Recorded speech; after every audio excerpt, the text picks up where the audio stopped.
welcome to the show, Shivani. Hi, how are you, Rebecca?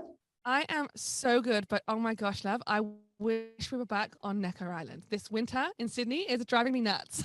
I know Necker seemed, we were just saying, like a distant memory, but it wasn't that long ago. It was only a month and a bit ago.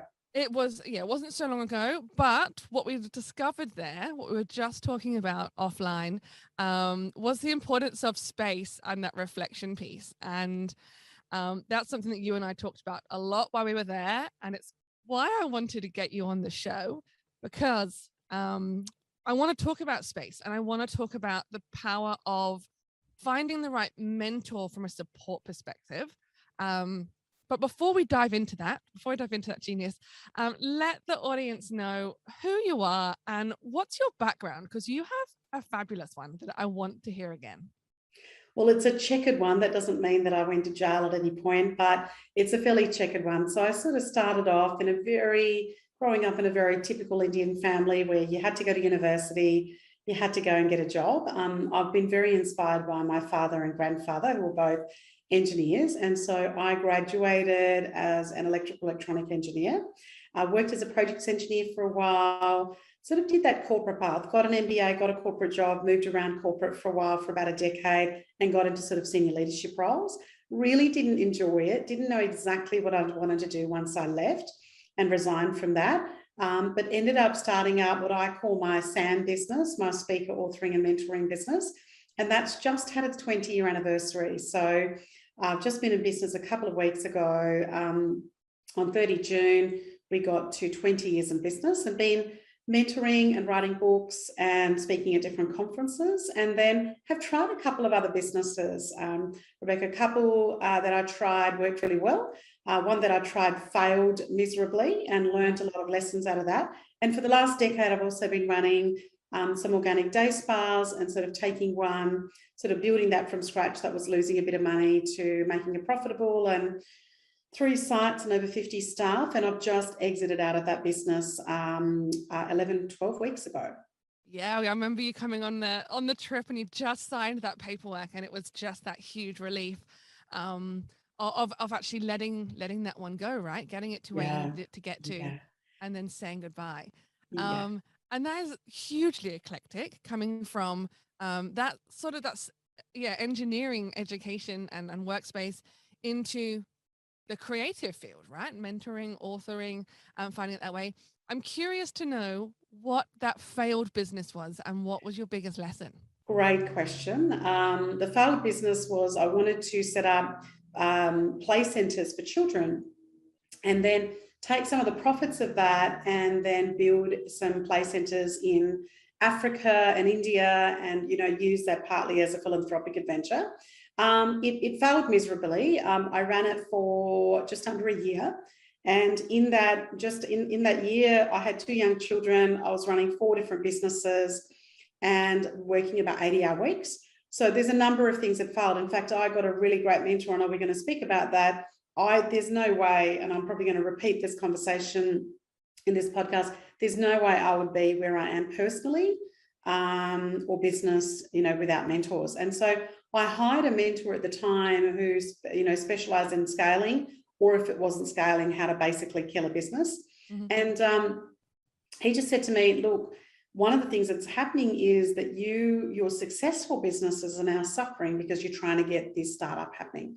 And so the decision you need to make is how much energy is going to go into this new startup versus your existing ones, or could you have other people that help you manage that? And those businesses were not at that stage where I could offload them onto a general manager or a CEO, and I was still trying to run everything.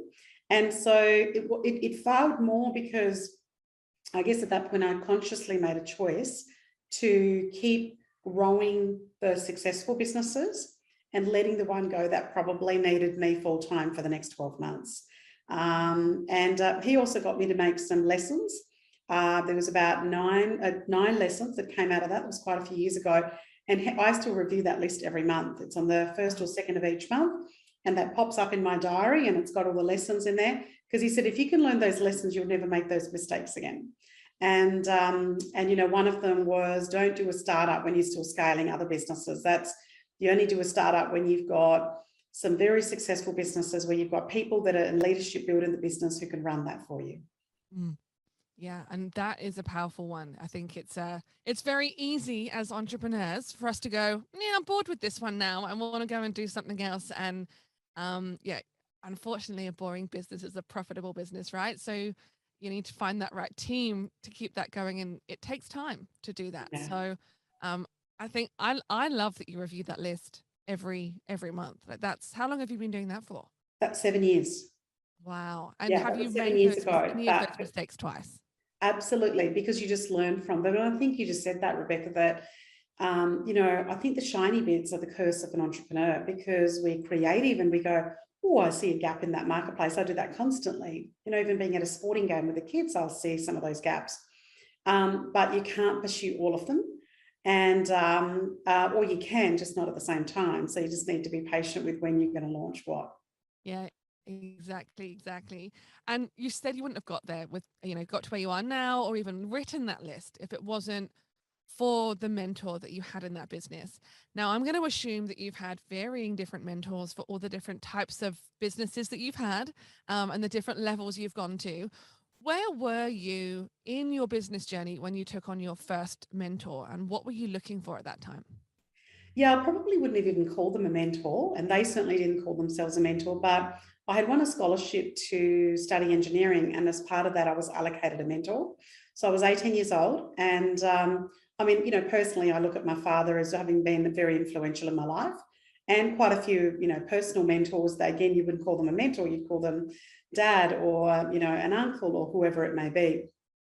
But the official mentor that was given to me was at the age of 18, first year of uni.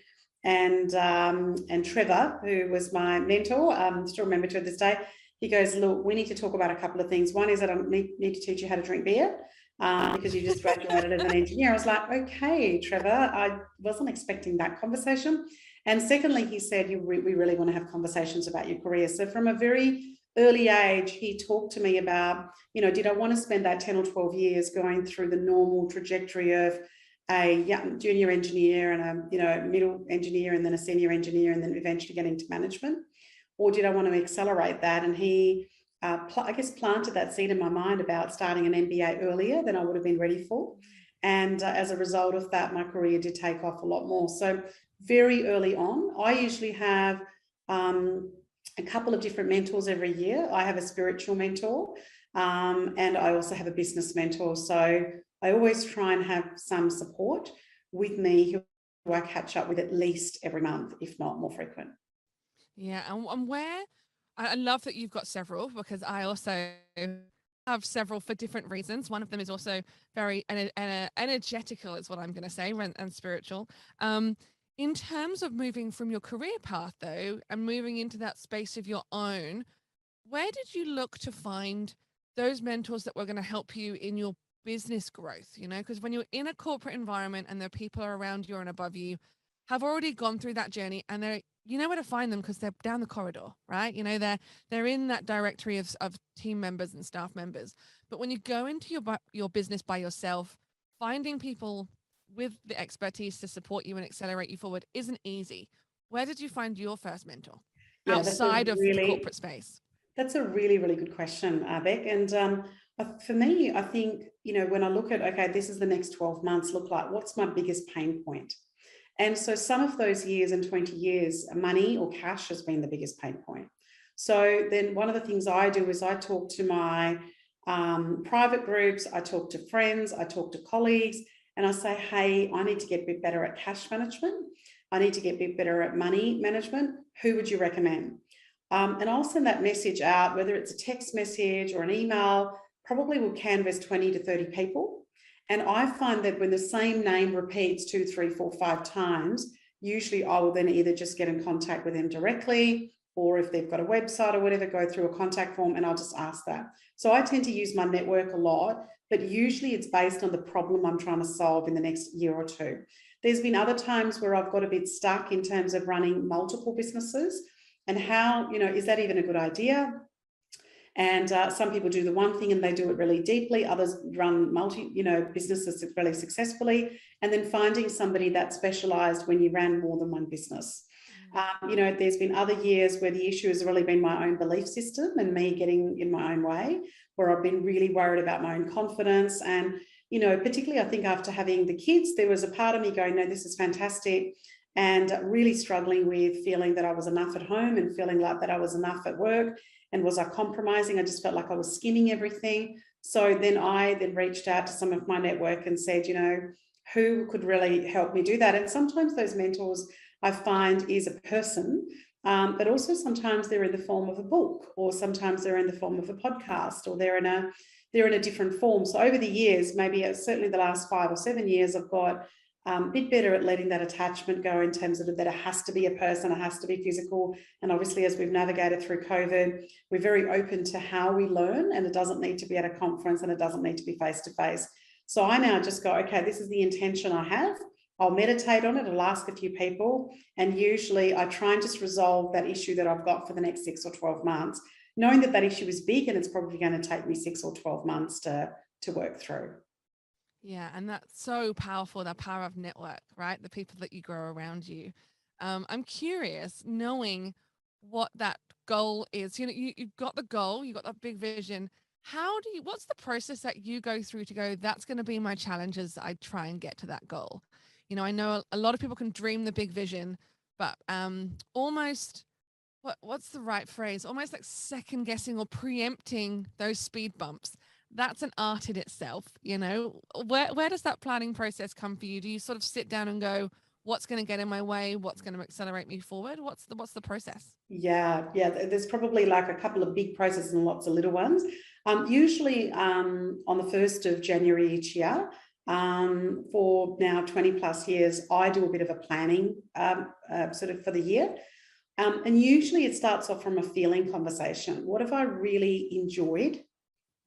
What have I got a lot of pleasure out of? What have I really got a lot of joy out of? Where did it really fill my cup? Where did it really feel juicy?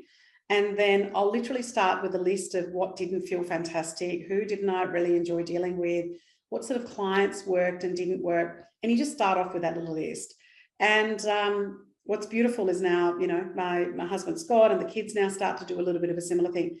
And I create a bit of a list each year. Like I talk about the 7 areas of passion in my work.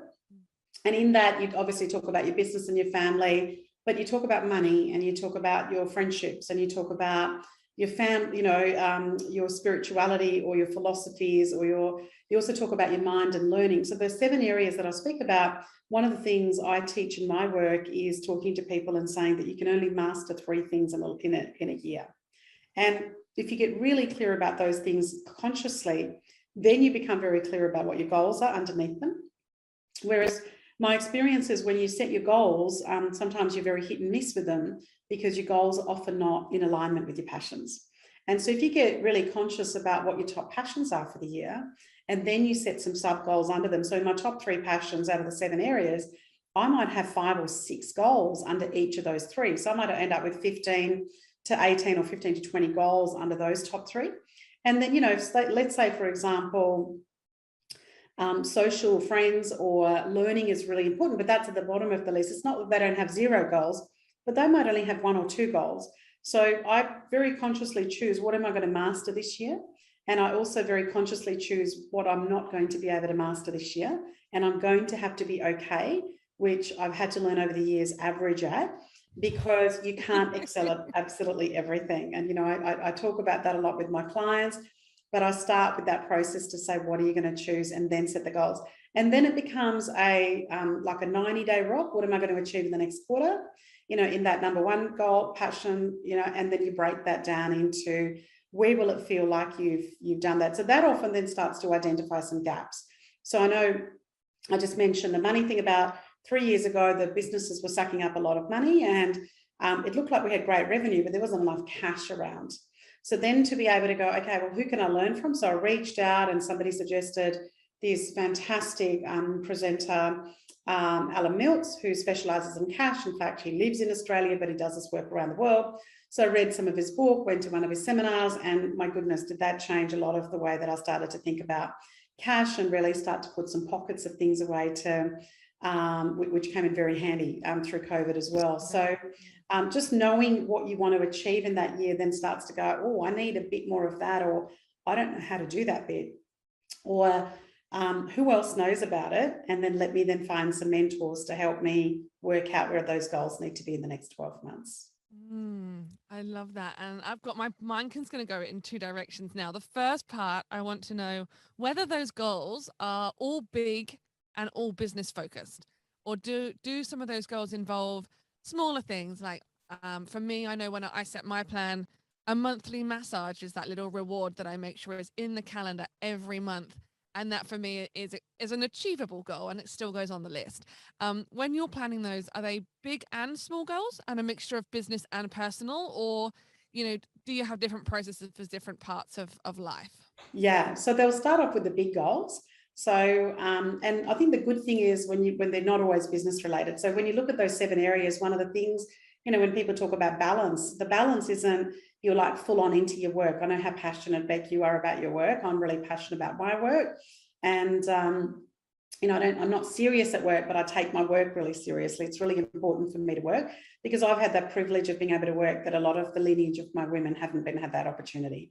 My mum didn't work, my aunties didn't work, my grandmother didn't work. So I just feel like it's such a privilege to be able to work. But by doing the passions, I find work can only be one of 3, because there has to be 2 other passions. Because if your passions are work, work, work, then that's where you become really imbalanced around that. So when for example, work and family usually are in my top 3 for the last decade since having kids.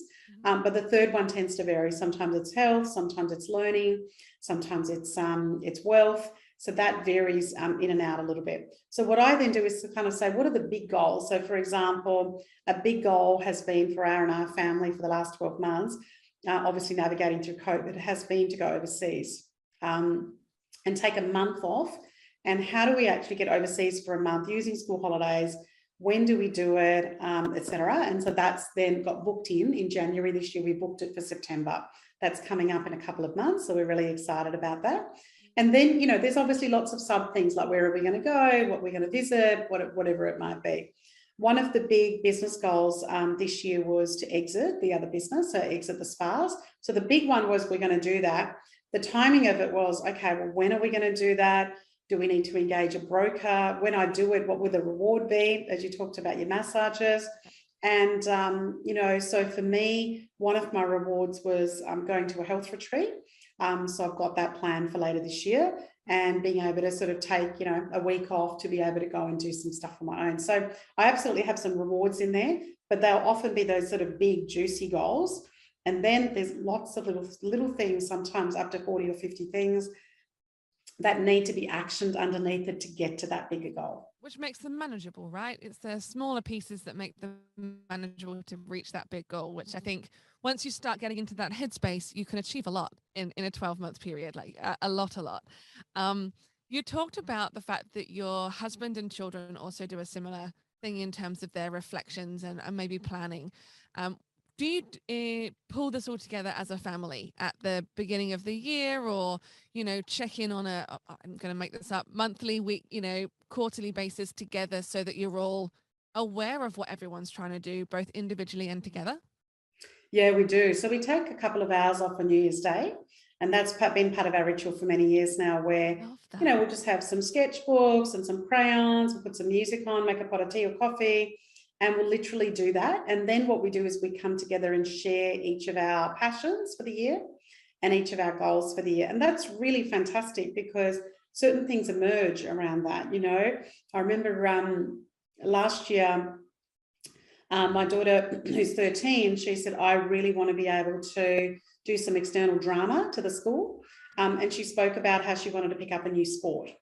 And so we talked about what that would mean as the impact on the family and how we could support her doing that, but also knowing that this happened. I know a few years ago, Scott, my husband, who's in corporate, he said, look, I really want to do my yoga teacher training. And we knew that would mean a couple of 100 hours and 5 or 6 weekends away for that teacher training. He doesn't want to become a yoga teacher, but he really wanted to deepen his yoga practice. Yeah. So then we talked about that, on the first, and said, look, that's absolutely fantastic. And if we do that, how do we manage some of that? So we then try and visualize it. The kids are much better at art. I'm a terrible artist, so mine literally look like stick figures or numbers or, you know, words on literally an A3 sheet. And we stick it up visually, and then every quarter, you know, over a dinner or whatever, we'll just come and bring that in. And it sounds like we have this ridiculously structured family. We don't. It's pretty loose lots of times, but we do have a family meeting every Sunday, and usually everybody takes a turn in running it. And we talk about, you know, what's really important, what's the best thing that's happened, worst thing that's happened at school and work, friendships. And we also talk about things for you personally. So I know this Sunday, which it was yesterday, my son brought up the fact that he felt that we've socially been a bit too busy and that we need a little bit more family time, and could we schedule a couple of things.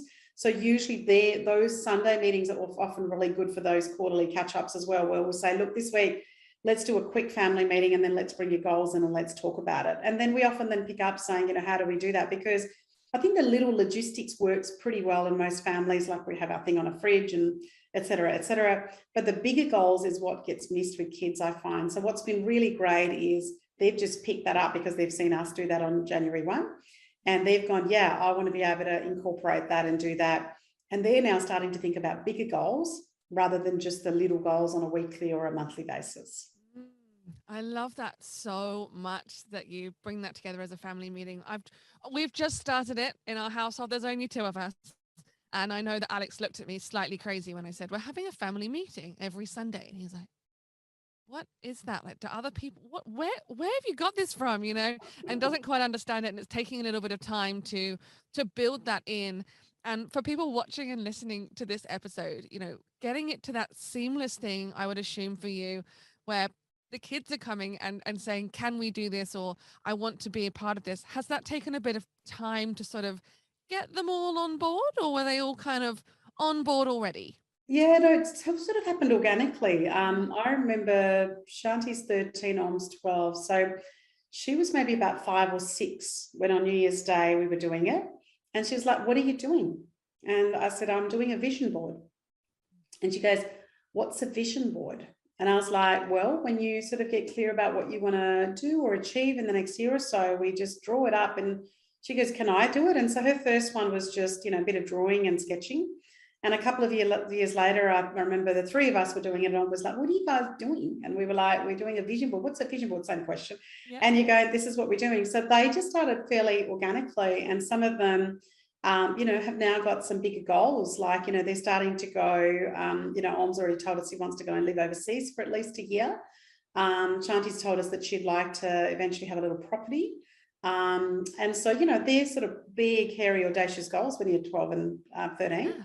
And obviously with, you know, everything rising and the cost of living rising, like how will they afford that? But just for them to be able to go, that's my long-term goal, that's where I want to be in 15 or 20 years, is super cool. Whether they get there or not, just to even start to think about that they're going to get there.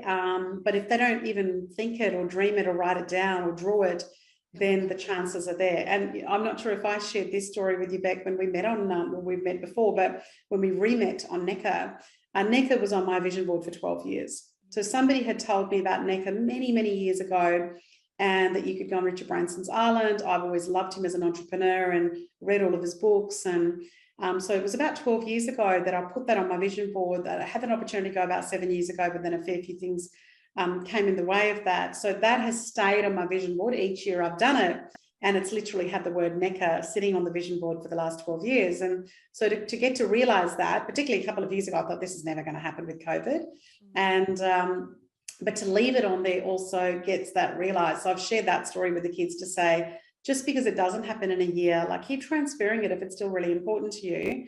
And, you know, eventually you'll get to it. Mine took me 12 years to get to it. Yeah. I'm glad you brought that story up, because I was going to sort of go there. We did talk about that on NECA, and I think when you're doing a vision board, it's very easy to get to the end of a year and go, well, that didn't work, because half that stuff is still there.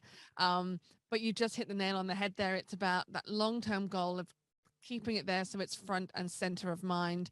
You know, there's no mathematical way of working it through, but on your vision board that you're doing, how much are you changing each year? Like I look at mine and I play on Canva and I do it as though you had a magazine, you were ripping out scrapbooks. So I've got all these pictures that I've pulled together. It's not quite as satisfying as like the Pritt stick and the sticky paper, but it does serve its purpose. I know how much I remove and add each year. How much are you removing and adding as the years progress? Yeah, really great question. So over 20 years, on average, I've achieved between 80 to 90% of the vision board year on year. Amazing. And so NECA was probably one of those ones that got transferred. But, let's say there's 30 things on there. So yeah, between, 23, 24 to 27 things happened every year. And I talk about the power of that, particularly in sort of one-on-one mentoring clients, where, the clearer you get about what you want and the more you visualize it, then the more chances there are that you're going to achieve it rather than leaving a thought in your head.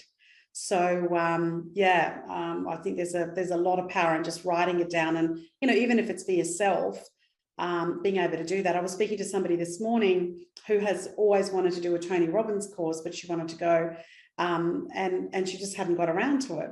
And so that's happening for her later this year.